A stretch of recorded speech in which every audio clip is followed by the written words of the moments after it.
विद्यार्थी मित्रांनो, अशा प्रकारचे उदाहरण आल्यानंतर कशा पद्धतीने सोडवायचे?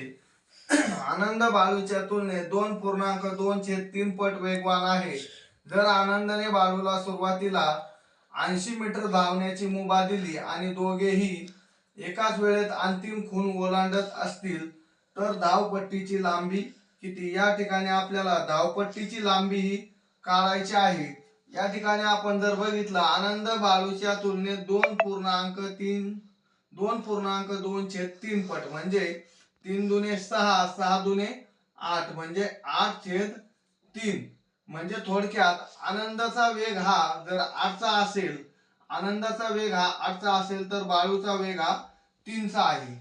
मग या ठिकाणी ए पासून बी पर्यंत जायचं आहे असं जर आपण समजलं तर या ठिकाणी बाळू जो आहे, बाळू जेव्हा 80 मीटर वरती इथं बाळू जेव्हा पोहोचलेला असतो तेव्हा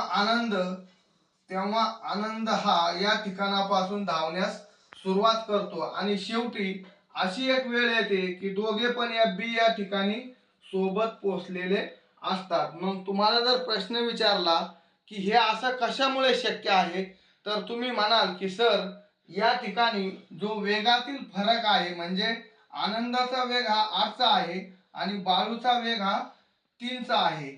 म्हणजे हा जो वेगातील जो फरक आहे, या वेगातील फरकामुळे हा 80 ने पुढे, बाळू 80 ने पुढे असून सुद्धा बी या ठिकाणी आनंद आणि बाळू हे दोघे पण या ठिकाणी आनंद आणि बाळू हे सोबत पोहोचतात.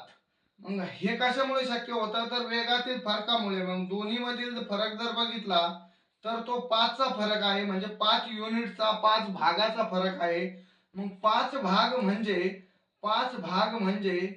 80. तर आपण जर 8 भागाची व्हॅल्यू जर काढली तर ती किती? या ठिकाणी बघा, तिरकट गुणाकार जर केला तर बघा, 80 गुणुले 8 भागिले 5, 5 एक 5, 16 पंचे 80 आणि 16 अठ्ठ 128 किलोमीटर.